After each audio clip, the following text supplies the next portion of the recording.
Good afternoon, everyone. This is January 25th, Budget and Tax Committee. Um, it's a briefing today from auditors on the review of certain emergency procurements related to the state of Maryland's COVID response. And we have our legislative auditor, Greg Hook, here, and his team. We also have a bunch of folks from various agencies, and I just want to thank them in advance for being here. I know that they're here for the purposes of answering any questions that may come up as it relates to their agencies.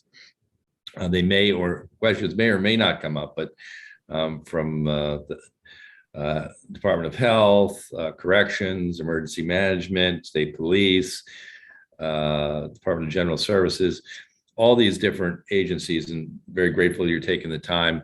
And I know all the agencies can look at the work of the auditors is very important, helpful to them, and in ways to make improvements in state government. And we're grateful for the work that they do.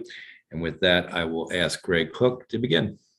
Thank you, Mr. Chairman. And before I say my prepared remarks, as you read the title of that report, I think we have to get more creative in our titles, because that sounds like a fairly bland audit report title.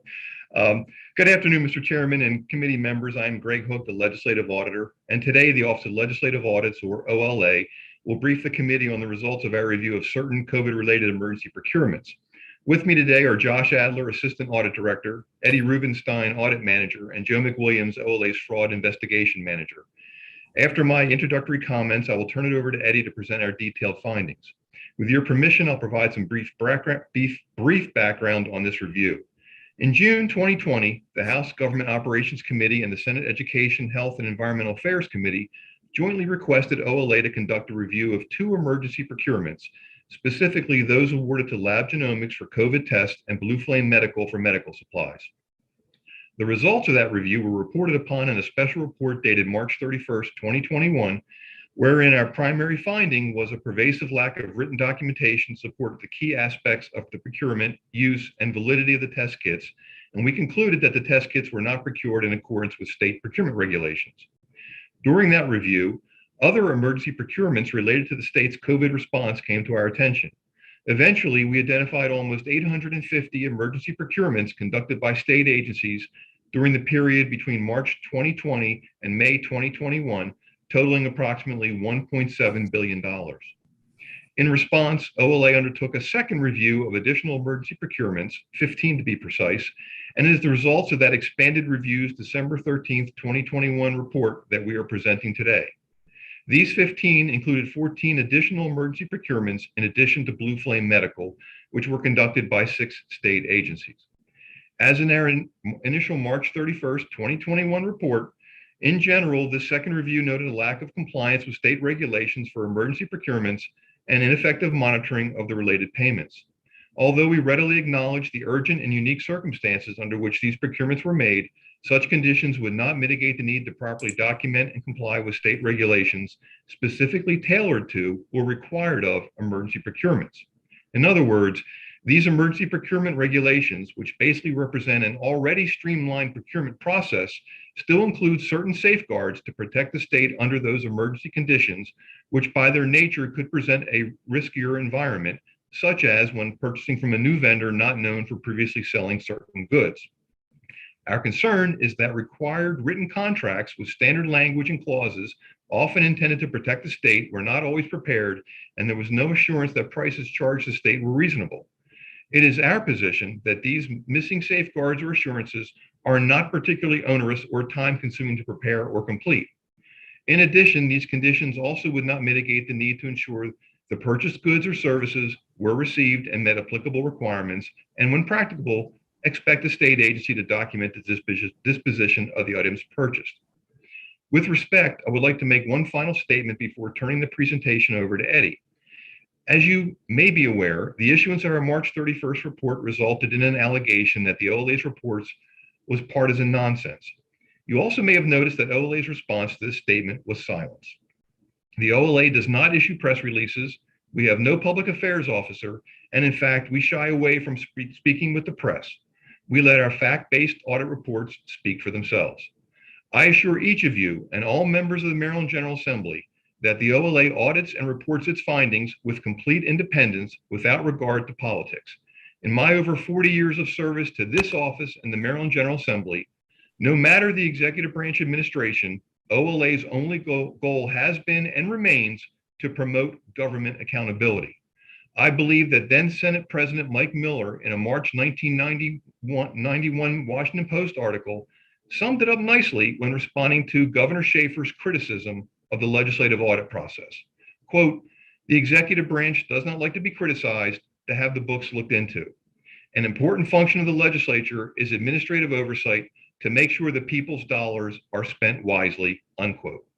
And with that, I will turn it over to Eddie Rubenstein to give our detailed findings. Eddie? Good afternoon, members of the committee. My name is Eddie Rubenstein, and I was the manager for this special review. As Greg mentioned a moment ago, this is our second special review of emergency procurements related to the state's COVID-19 response. The scope of our first review is shown on slide 2 of the presentation, and the results are summarized on slide 3, including the procurement issues that Greg touched on during his introduction. Starting with slide 4, our current review had 2 objectives. The first was to assess the procurement and accountability of additional emergency procurements associated with the state's COVID-19 response. Sorry, I'll wait for the presentation to catch up to slide 4, please. And the second objective was to account for the number of lab genomics test kits used and to corroborate an allegation we received regarding concerns with the accuracy of the test results for samples collected at Towson University. In the interest of time, today I'm just going to be focusing on objective 1. Next, slide 5, as Greg said in his introduction, during our first review, we became aware of other emergency procurements related to the state's COVID-19 response. And eventually we identified 848 emergency procurements conducted between March of 2020 and May 2021. These emergency procurements were made by 19 state agencies and totaled $1.7 billion, of which $1.3 billion related to emergency procurements made by the Department of General Services and Maryland Department of Health. 15 emergency procurements we reviewed totaled $233 million and were conducted by 6 different agencies.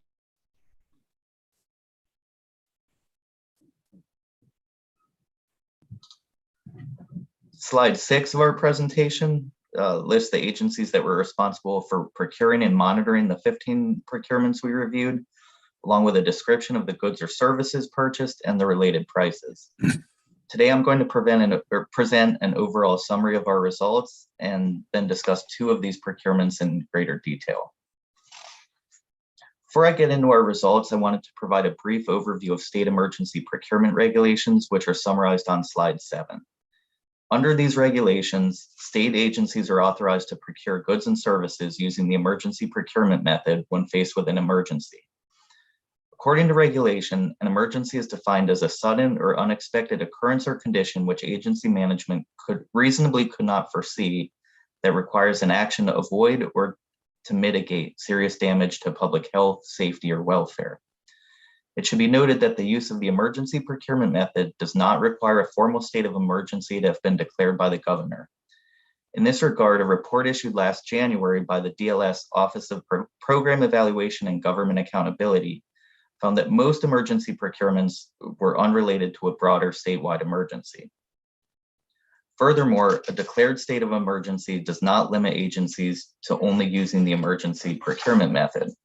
Rather, agencies are responsible for determining on a case-by-case basis when the use of this method is justified. Finally, the regulations include certain requirements for emergency procurements, again, as Greg touched on in his introduction, and these would include a formal written contract, obtaining competition, notifying the Board of Public Works and publicizing notice of the award, and documenting details of the procurement, such as the basis for why a vendor was selected. Summary of our review of these procurements begins on slide 8. Generally, we noted a lack of compliance with state regulations for emergency procurements and ineffective monitoring of the related payments. Specifically, we found that 11 of the 15 procurements we reviewed were not in compliance with one or more state procurement regulations. For example, 3 of the procurements lacked a formal written contract, and the contracts for the other 8 procurements lacked critical provisions required under state procurement regulations. In addition, the agencies responsible for these procurements generally could not provide documentation to explain key details of the procurement, such as how the vendors were identified and selected. We also noted that 7 of the procurements were made from vendors that were not registered to do business with the state, and the procurements were not always reported to BPW or publicized within the timeframes required by state law. Our review also disclosed that 7 of the 15 emergency procurements were not effectively monitored. For example, we identified payments totaling $25.5 million made under 4 procurements for which the responsible agencies could not document that the services were received and in accordance with the contracts. We also identified payments totaling $3.3 million on 2 emergency procurements for which the agencies could not document that all items have been received, and payments totaling $1.7 million related to another procurement for ventilators that were not operational at the time of our review. Continuing on to slide 9, for the 7 emergency procurements of personal protective equipment, we noted that documentation could not be provided to support that the items were inspected to ensure they were legitimate. While we were advised that the items were visually inspected to ensure that they were undamaged, the agencies that received these items could not document any additional steps taken to verify their legitimacy. In our opinion, these inspections were warranted given that the intended use of these items was to protect Marylanders from the virus, and several of the purchases we reviewed were from vendors whose primary business did not appear to involve manufacturing or reselling medical supplies and equipment. We also could not determine the disposition of certain items valued at $7.6 million under 5 emergency procurements. Specifically, the inventory records we were provided with did not indicate whether the items were on hand or had been distributed to another entity, and the items could not readily be located at the time of our review.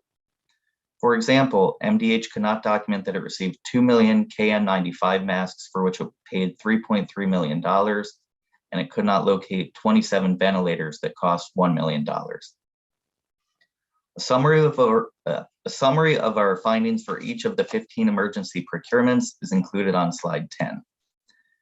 I'd now like to discuss 2 of the emergency procurements we reviewed in more detail, starting on slide 11, with the procurement of N95 masks and ventilators from Blue Flame Medical.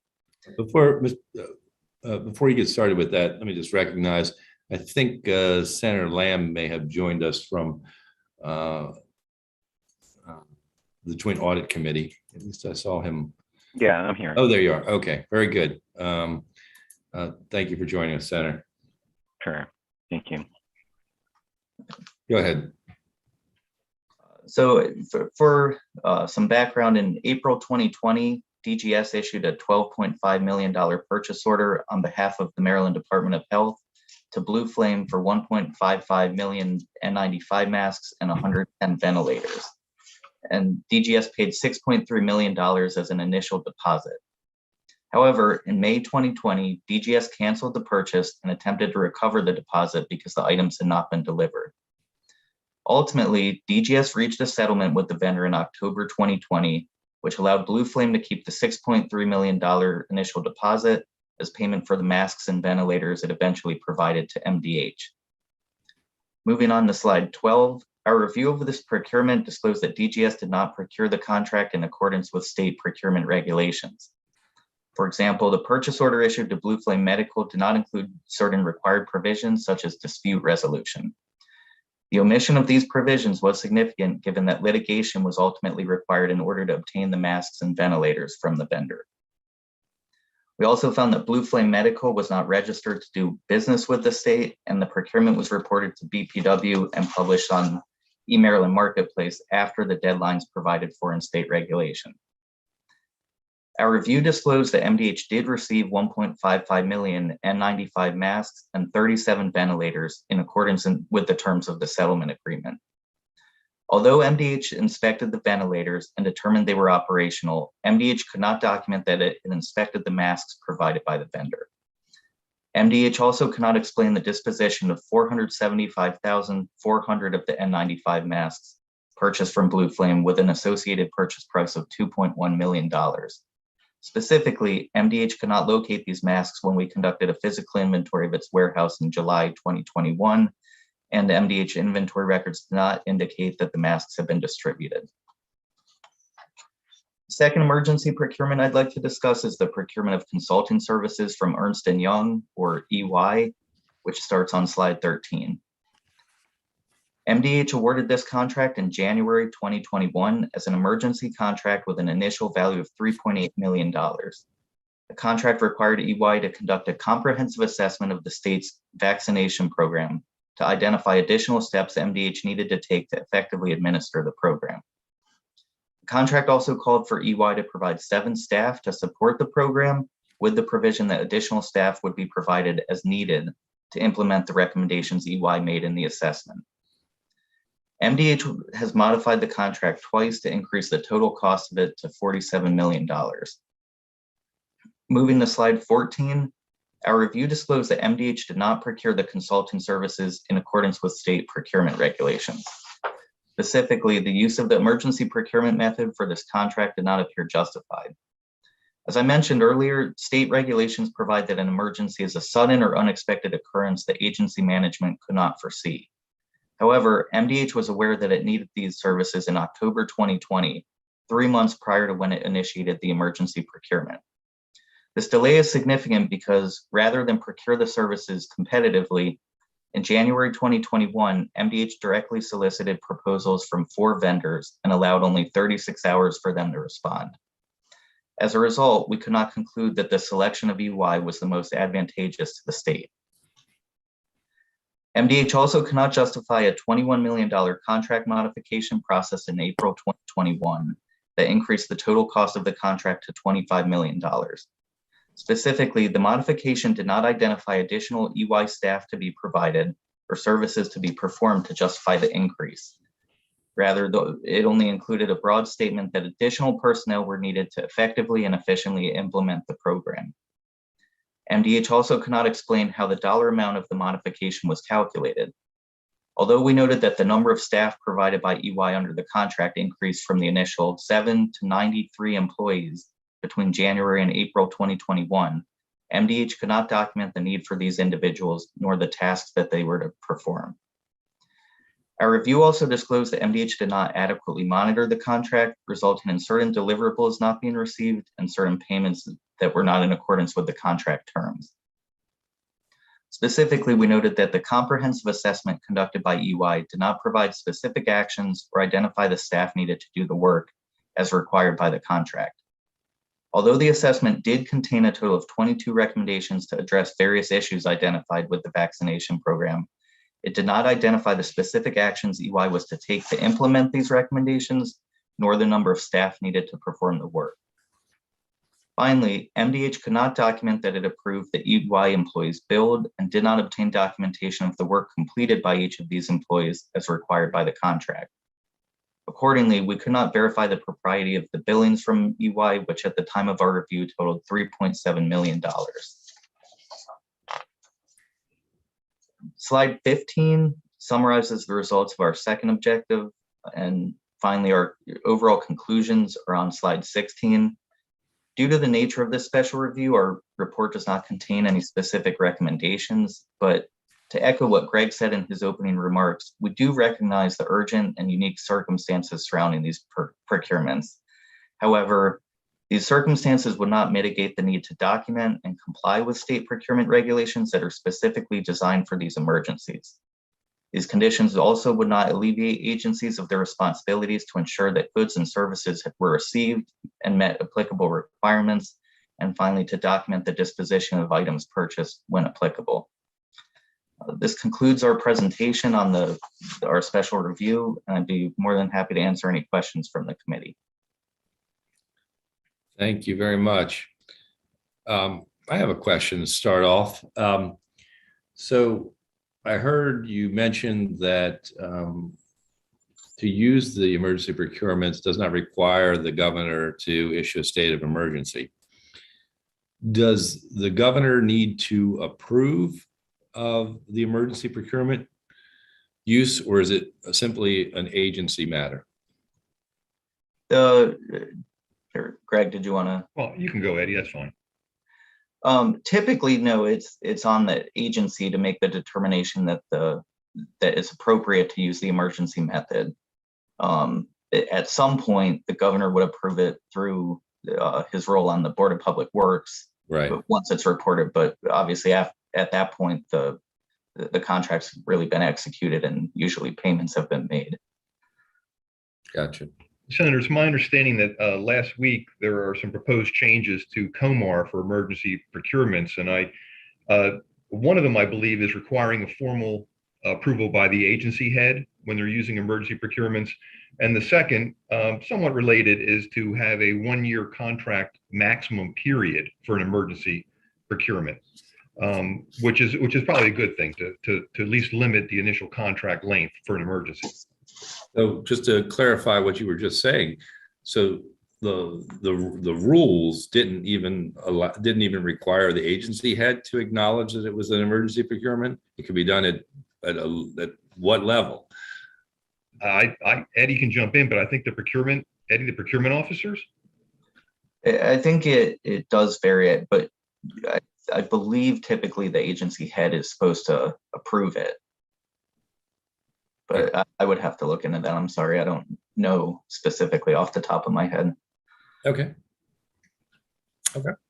Senator Lamb. Thank you, Mr. Chairman, and thank you for that presentation. I had a follow-up question along the lines with the Board of Public Works questioning. It is in the statute that information needs to be presented to the Board of Public Works, I think within 60 days. Is that correct? And did your review of these emergency procurements identify how often this requirement was actually met?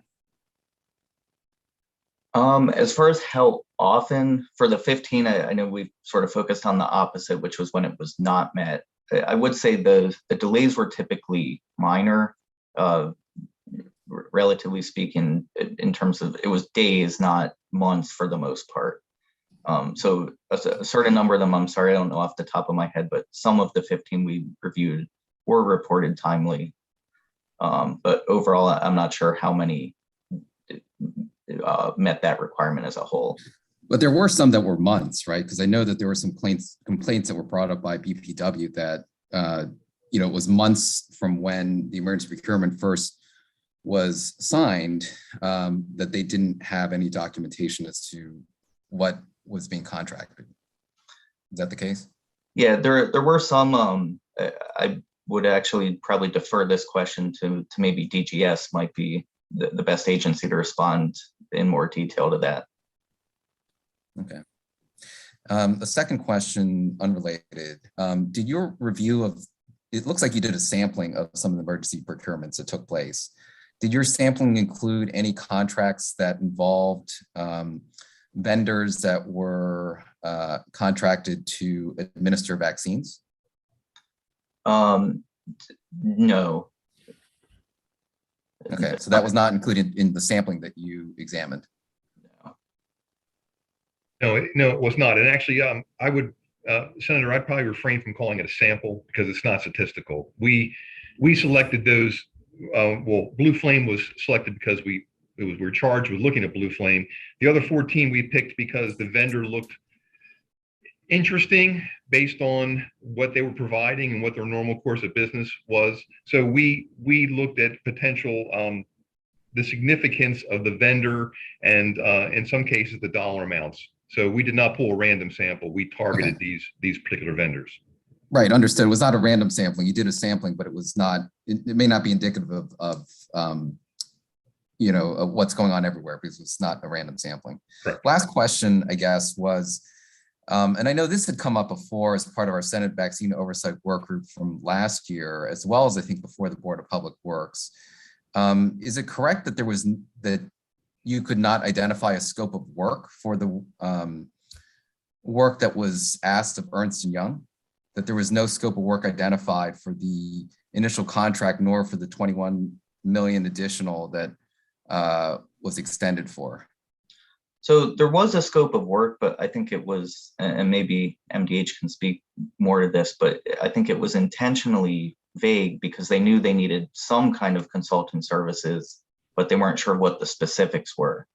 And so I mentioned that the first thing they were supposed to come in and do was a comprehensive assessment, and that the recommendations they made in that were supposed to drive the specific work performed.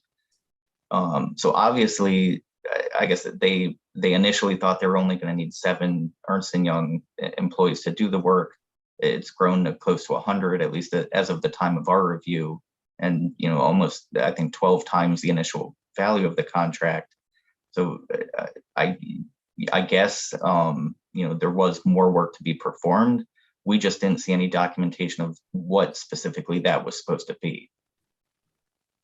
Okay, so it sounds like it was hire first and figure it out later. Okay, Senator Grisoni, back to you. Thank you, Senator Jackson. Thank you, Mr. Chairman. Thank you for the presentation. A couple of questions. I see on the list of the 6 agencies you spelled out. I'm wondering, was the Department of State Police the only state police agency that you had some concerns with some of the emergency procurements? And did you have any regarding fire and rescue? The state police was the only police agency we looked at, just that one procurement, and we did not look at any fire and rescue. Okay. Secondly, I guess I would also be to piggyback on what the chair said earlier. I would certainly be interested in at what level the authorizations were required, whether it was the COO or whomever. Lastly, the duration of these contracts, did they vary? Or I know even with legislation over the last session, we tried to ensure that we sort of capped the duration of these emergency procurements or emergency bills. So in regards to the service contracts, I believe they were all less than a year, at least for the initial term. Point out though, Ernst & Young in particular has now exceeded a year through the contract modifications. And did you see last year, I'm sorry, Mr. Chairman, and so in any of the reauthorizations of those contracts, did they go beyond a year or not? I would have to look into it. I believe Ernst & Young was the only one that I'm aware of, but it's possible some of the other ones did eventually get extended longer. If I'd be interested in that as well, or we'd be interested. Thank you, Mr. Chairman. Senator Griffith.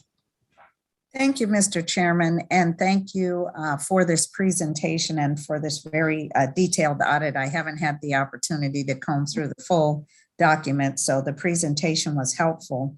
I just had a quick question. During the presentation, you gave an example of, and I put it in context, we heard a briefing last week that informed us that about our minority participation in procurement had gone down to a record low levels, and that one of the factors was the emergency procurements, understanding that some things had to happen in a very quick timeline. You gave in one of your examples a case where you thought that there was an instance where they could have reasonably foreseen this, the need to do this procurement. I couldn't catch which one you were referring to. Can you redirect me to that? Sorry, that was the Ernst & Young vendor number 5 in our full report. On the consultant piece. So yeah. In addition to losing the opportunity for really encouraging minority participation and to a certain extent competitive access to these funds, are there any other things that you found in your review that the state may have also missed out on in these cases that you've referred us to? Not off the. I don't know if we actually, our scope was actually fairly limited, and I don't know if we identified additional lost opportunities. We were just looking for compliance with the state, the state procurement regulations. So, I mean, Eddie, right. You can certainly jump in, but on top of my head, I can't think of anything. Okay, thank you. Thank you, Mr. Chairman. Senator Young. Yes, thank you. Thanks for the report. I almost fell out of my chair. It seemed to me you almost identified tens of millions of dollars where we can't determine if we ever got the equipment or the services. Have you totaled up anything like that, first off, as to just how serious it was dollar-wise? And second, it sounds like we've got to adopt some much tougher restrictions. My initial thought too is how many people should be losing their jobs over this. It just sounded, I don't think I ever heard anything as bad as your report, not your report, but what you found. And I'm just sitting here thinking where we should go and what we should do about it. So I guess to answer your first question, as far as the total for items that we couldn't find during our review, it was 5 different procurements. I think most of it was KN95 or N95 face masks, and also some ventilators. And I think the total we had on that was about $7.5 million. I believe for the most part, we were able to see things were received. It was just a question of where did it go at. And I think one of what MDH had told us was that more than likely these things were distributed somewhere, but they just didn't have time to fully document it. And could you tell how much we didn't receive in services for contracts that were for assistance, but again, that's you weren't sure? The services it's hard to quantify. We do have some examples throughout the report. Like in regard to the Ernst & Young thing, I mean, I got vaccinated. I know, the vaccine program was able to vaccinate a ton of people in Maryland. We just couldn't tell from the documentation that there was no documentation to say what role did Ernst & Young play in that. So,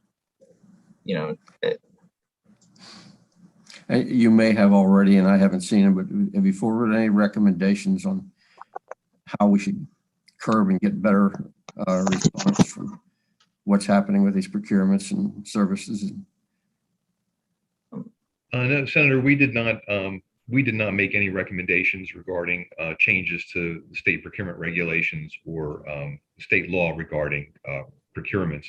I do think that the Office of Program Evaluation and Government Accountability at DLS, I think they may have done a study of emergency procurements within the last year, surveying other states. So it's possible they might have that office might have some that's our sister office. They might have some recommendations, but we did not include that in our scope. Sorry. Thank you.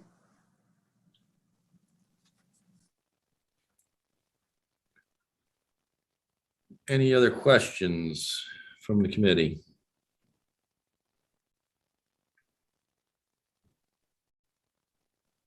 Has there been a follow-up? In answering some of the questions from Senator Young, you said you couldn't identify the Ernst & Young, what exactly had happened. Has that subsequently have we found that out? Is there some documentation now? Does somebody believe we got X and we can say that we got X? I don't know if we know. That might be a good question for the department to address at this point. Eddie, do you know if we know that? I'm not sure we do. I would have to defer to MDH. Yeah, the department. Well, let me ask that. Mr. Yee, or the Assistant Secretary, are you there? I am, Mr. Chairman. Good afternoon. For the record, Webster Yee, Assistant Secretary with the Maryland Department of Health. To your question, sir, we've been working with EY since they started in January of 2020. There have been weekly documentation of work streams, objectives for each of the units, and we believe that we've provided everything that OOA has asked for. I believe, they've sent us a lot of requests. We've worked with them over the weeks and months to provide the paperwork that they've requested. And with respect to EY, we believe that EY's services have been instrumental in the strategic planning, and the rollout of both vaccines and many other items in our COVID response. So do you think this is a timing sort of disjoint? Obviously that they have sort of a different, they're making a very, I think, strong statement. Did they get this information maybe, or the information is more clear? Did that come out after essentially their investigator, their study ended? Mr. Chairman, that's an excellent question. We'll be happy to talk with Mr. Rubenstein, Mr. Hook, and Mr. Adler offline to, see what else can be done. We're always happy. The Department of Health has, we think, a great working relationship with our legislative auditor colleagues, and we work with them on, many items every year. Again, Secretary Neal and then now Secretary Schrader have made it a very clear priority. Legislative audits is the department's #1 priority. Okay. I'd be curious to hear how that conversation goes after you guys are able to get together. But Senator, we'll do appreciate that. We'll send our staff, and we'll find out. At the time of our review, the documentation was not there. It may very well be here now, and it may be in proper form. But I would like to second the Assistant Secretary's statement. We do have a very good relationship with the Department of Health. We have for years. The Inspector General of the Department of Health and our staff are frequently in conversations and discussions. And the previous Inspector General would come over to my office and just sit and chew the fat about auditing and about state government operations. So we have a very good relationship with the Health Department, and we appreciate their cooperation. Senator Lamb. Yeah, thank you, Mr. Chairman. Can I just have one quick follow-up question to what the chair was just asking? Why was I think there was a question about, what was Ernst & Young doing, I guess, and the documentation may have come late, but why was the documentation not there to begin with, right? So, we entered into an initial contract with them. We extended that for $21 million. Why was there not documentation already present so that when the auditors went in, they could find that? Senator, is that a question to OLA or to the department? It's probably more appropriate for you. Okay.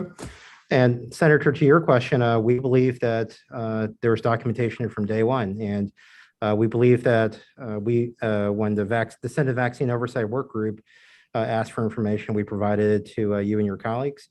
We provided similar information, and we've been briefing the Board of Public Works staff about EY's progress, and we provided information as requested to the Office of Legislative Audits. Again, we're happy to have offline conversations to see what additional information we can provide. The EY contract, has been, again, extremely important, especially for the vaccine supply chain management.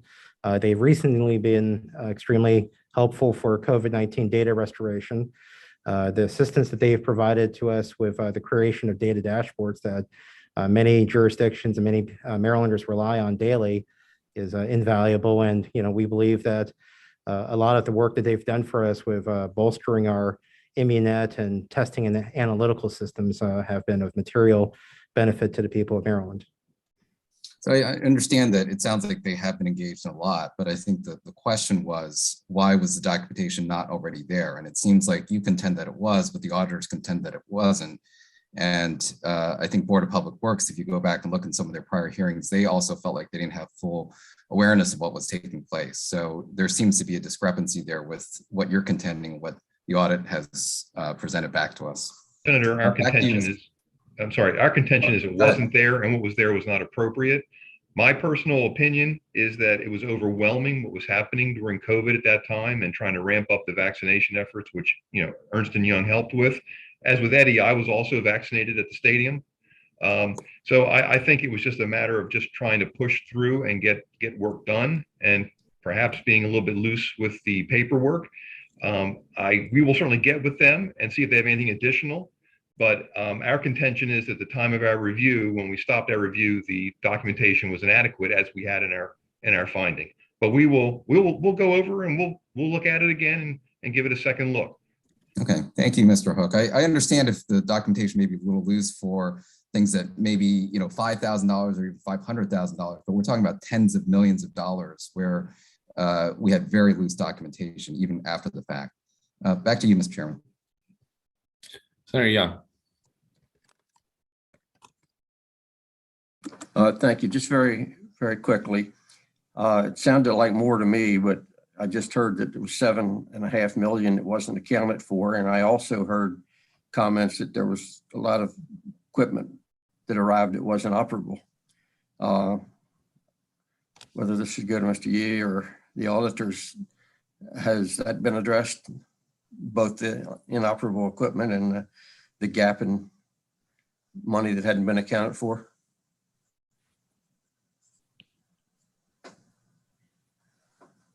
I'll certainly defer to Mr. Hook and his colleagues since this is their briefing, but from the department's viewpoint, the 1,107 ventilators at issue, we went through right around the same time that our legislative audit colleagues flagged it for us. We tracked them down, made sure that they were either located at one of our warehouses or with the bioengineering firm for repair and maintenance. And the important part is, we believe that any Marylander that needs a ventilator is able to access one at this point. And it's part of our, ongoing hospitalization management system. We're trying to make sure that we have enough capacity and enough support across the state, sir. That didn't exactly answer the question. You said everybody got one that needed one, but I was asking about those that were inoperable. Were they made operable, or were they refunded, or did you get new equipment? And how about the $7.5 million gap? Again, Senator, with respect to the ventilators, we went through right about the same time that Mr. Hook and his colleagues flagged this for us, and we double checked. We believe that all 1,107 ventilators are now accounted for.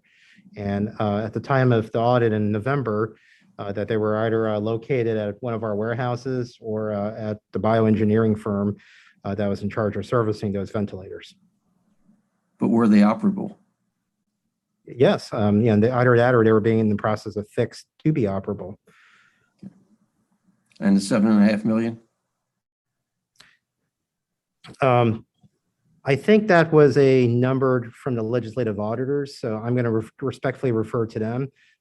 With respect to the KN95s and N95s, we have several million KN95s and then also several million N95s, and that stockpile formed the governor's recent announcement to distribute 20 million KN95 masks to Marylanders, and they are in the process of being distributed as of last week.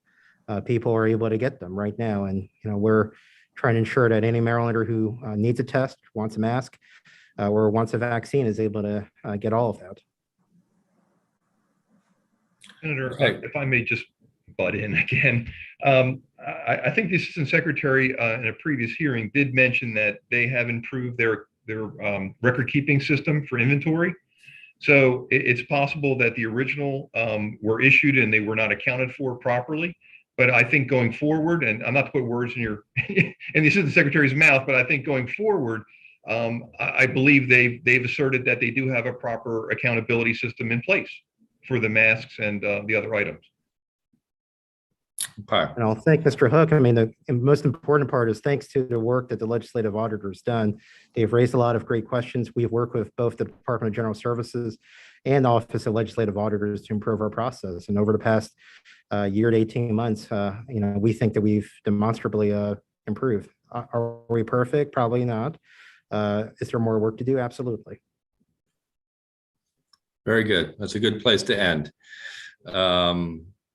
I want to thank the auditors, Mr. Hook and your team, Assistant Secretary, and all the other agencies and individuals who are on this call for being here, but particularly Assistant Secretary for taking the time to answer our questions. Look, this is continues to be a newer issue for our committee. These procurement issues. I think it actually really belongs in our committee in many ways. So I'm glad that it's something that we're going to be dealing with in the future. This is a good start. There's some things I learned today that I didn't know about. And I think it was a good briefing, and I appreciate everybody's participation. Thank you, Senator Lamb, for joining us also. And with that, That's going to conclude our briefing today. I think Kim, you can correct me if I'm wrong, but I think we need to wait. Maybe we probably need to get onto another. You do. It's All right, another yeah, we're gonna need to jump onto another Zoom, and we'll do that at 2:30. Take 10, everybody. Thank you.